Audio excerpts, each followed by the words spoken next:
Assalamualaikum warahmatullahi wabarakatuh. Perkenalkan, nama saya Firina Forisitina, nomor absen 34, saya dari kelas 12 Bahasa. Di sini saya akan menjelaskan sedikit tentang biografi Sunan Gunung Jati beserta dakwahnya. Sunan Gunung Jati atau biasa disebut dengan Raden Syarif Hidayatullah merupakan salah satu dari ulama besar Wali Songo yang menyebarkan Islam di Pulau Jawa. Raden Syarif Hidayatullah dilahirkan pada 1448 Masehi dari pasangan Syarif Abdullah Ubdatuddin bin Ali Nur Alim atau seorang penguasa Mesir, dan Nyai Roro Santang, putri dari Mudaga Maharaja Prabu Siliwangi dari kerajaan Pajajaran yang setelah masuk Islam berganti nama menjadi Syarifah Mudaim. Awal mula Sunan Gunung Jati datang ke Indonesia. Dalam usia yang begitu muda, Syarif Hidayatullah tinggal mati oleh ayahnya. Ia ditunjuk untuk menggantikan kedudukannya sebagai Raja Mesir, tapi anak yang masih berusia 20 tahun itu tidak mau. Ia dan ibunya bermaksud pulang ke Pulau Tanah Jawa dan berdakwah di Jawa Barat. Kedudukan ayahnya itu kemudian diberikan kepada adiknya, yaitu Syarif Nurullah.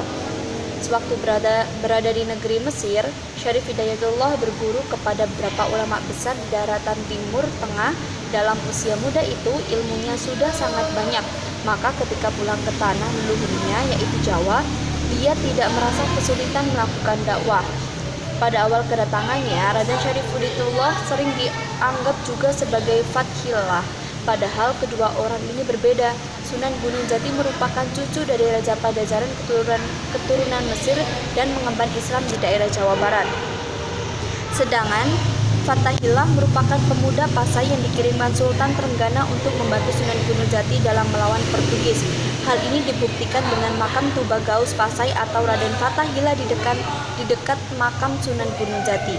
Ketika pada tahun 1475, Sunan Gunung Jati bersama dengan ibunya Syarifah Mudaim datang ke Jawa Barat. Namun sebelum ke Jawa Barat, beliau mampir terlebih dahulu ke Gujarat dan Pasai untuk menambah pengalaman. Namun setelah itu Syarifuddin Mudaim datang kepada gurunya yang telah wafat, Syekh Datuk Kafi, dan menetap di Gunung Jati supaya dekat dengan makam gurunya. Setelah itu Sunan Gunung Jati dan ibunya meneruskan usaha Syekh Datuk Kafi. Hal ini menjadikan Raden Syarif Hidayatullah dijuluki dengan Sunan Gunung Jati. Pada tahun 1497 Sunan Gunung Jati diserahi Nari Carabuna untuk dipimpinnya karena Pangeran Cakrabuana sudah lanjut usia. Di saat itu pula Sunan Gunung Jati menikah dengan anak dari Nyai Pakungwati. Perjuangan Sunan Gunung Jati dalam penyebaran Islam. Sejak kecil Syarif sudah menonjol dalam pengetahuan agama, kecerdasan dan luasnya wawasan, dan dia memiliki akhlak yang baik. Dia belajar ilmu agama di Mekah, Baghdad, Gujarat, dan Palestina. Selain itu dia juga belajar pada Sunan Ampel di pesantren Ampel Denta dan di pesantren Amparan Jati, berguru kepada Syekh Datuk Kafi atau yang lebih dikenal dengan Buta Syekh Jati.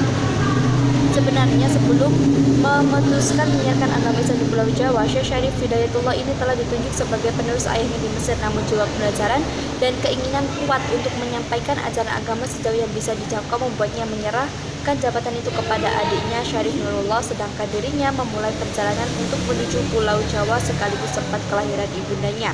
Maka di tahun 1470 Syarif Hidayatullah memulai perjalanannya. Dalam perjuangan ini, tantangan terbesar yang harus Sunan Gunung Jati tanggung adalah kenyataan kalau ayahnya sendiri belum memeluk Islam. Sebagaimana diketahui, munculnya Islam belum sepenuhnya diterima oleh masyarakat, khususnya bagi orang-orang pedalaman dan kerajaan-kerajaan yang masih memegang teguh budaya Hindu-Buddha. Oleh karena itu, saat memulai dakwahnya, dengan kerendahan hati Sunan Gunung Jati menemui eyangnya, yaitu Prabu Siliwangi, untuk meminta izin.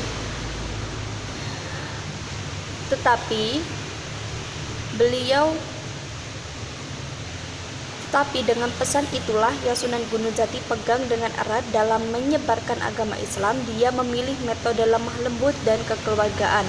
Kearifan budi dan akhlak itulah yang pada akhirnya membuat banyak masyarakat mulai mengikuti ajaran Sunan Gunung Jati, apalagi sejak Sunan Gunung Jati diamanai untuk melanjutkan kepemimpinan di pesantren Amparan Jati setelah Syekh Nurjati meninggal. Hanya saja berjalannya hari, Sunan Gunung Jati menyadari dalam memperjuangkan Islam ternyata tidak hanya bisa memakai cara lemah lembut, karena banyak orang-orang dari kerajaan Hindu-Buddha yang mulai merasa terganggu dengan Islam yang mulai berkembang pesat. Baik itu dari pihak Majapahit juga kerajaan di Pajajaran, apalagi Sunan Gunung Jati membangun hubungan baik dengan Kesultanan Demak Mereka berusaha menjatuhkan pengaruh Islam dengan berbagai cara. Demikian yang dapat saya sampaikan. Saya ucapkan terima kasih. Wassalamualaikum warahmatullahi wabarakatuh.